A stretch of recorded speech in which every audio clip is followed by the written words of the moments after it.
பிரியமானவர்களே, எப்படி இருக்கீங்க? நல்லா இருக்கீங்களா? கர்த்தருக்குள்ள எப்பவுமே சந்தோஷமா இருக்கணும். நம்ம எப்பவுமே சந்தோஷமா இருக்கணும்னு ஆண்டவர் விரும்புகிறார்.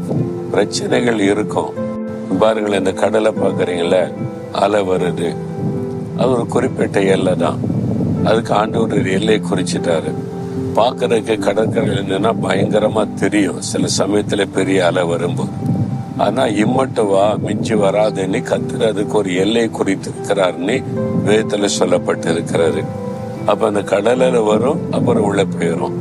திரும்ப திரும்ப எத்தனையோ அலை வருது. ஆனா அவ்வளவுதான், அதுக்கு மேல சேதத்தை உண்டாக்காது. சில சமயத்துல சுனாமி மாதிரி வந்தாதான் உண்டு. மற்றபடி இந்த கடல் அலைகள் வரும் போகும். அது மாதிரிதான் பிரச்சனை வரும் போகும். அப்படியே அழிக்கிற மாதிரி வரும், பின்வாங்கிறோம். அதுக்கு ஒரு எல்லை இருக்கு, மேல வராது. என் பிள்ளைகளை தொடாதன்னு கர்த்தர் எல்லை குறிச்சிருக்கிறார். பிறகு எதுக்கு நீங்க பயப்படணும்? சந்தோஷமா இருங்க. ஆனா நீங்க ஒண்ணு செய்யணும், ஆண்டவரை நோக்கி கூப்பிடணும். உங்களுடைய கண்கள் அவரை நோக்கி இருக்கணும். ஒரு பக்தன் சொல்றார் பாருங்களேன், 123 சங்கீதம் 2ஆம் வசனத்துல, கர்த்தர் எங்களுக்கு இரக்கம் செய்யும் வரைக்கும் எங்கள் கண்கள் அவரை நோக்கி இருக்கிறது. ஆண்டவரே, என் கண்கள் உம்மை நோக்கி இருக்கிறது. நீர் இரக்கம் செய்யும் வரைக்கும் நீங்க தான் எனக்கு இரக்கம் செய்யணும். பல சமயத்துல நம்முடைய கண்கள் மனிதர்களை நோக்கும்.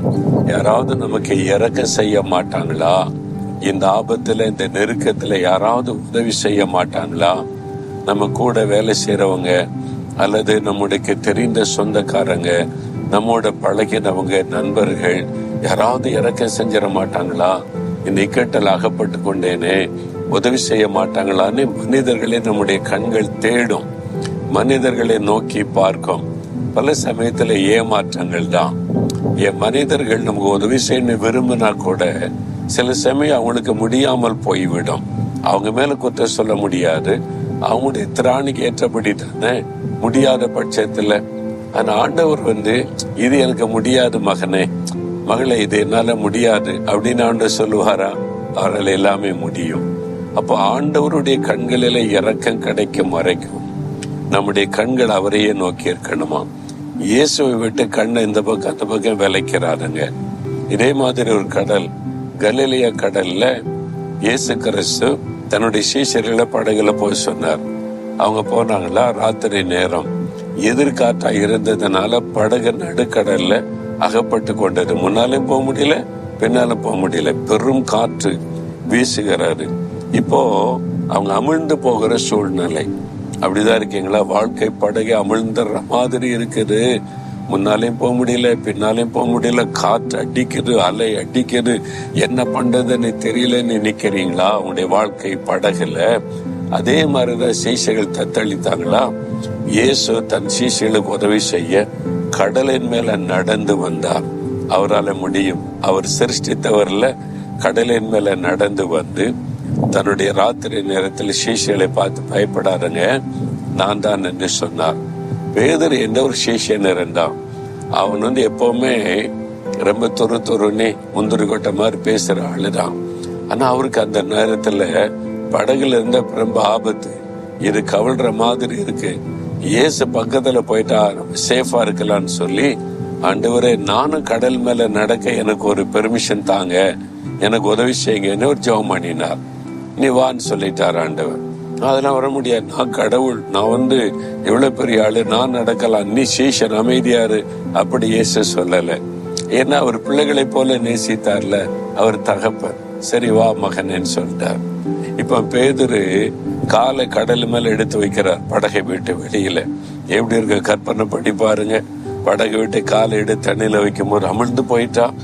இயேசுவையே பாக்குறாரு. அப்படியே பார்த்துக்கிட்டே காலை எடுத்து வச்சாரா, அப்படியே வெட்டாந்தர மாதிரி அப்படியே நிக்கிற, உள்ள போகல. இப்ப அடுத்த காலை எடுத்து வைக்கதான் ரொம்ப பயம். இப்ப 2வது காலை எடுத்து வச்சுட்டாரா, தண்ணி மேல நிக்கிறாரு.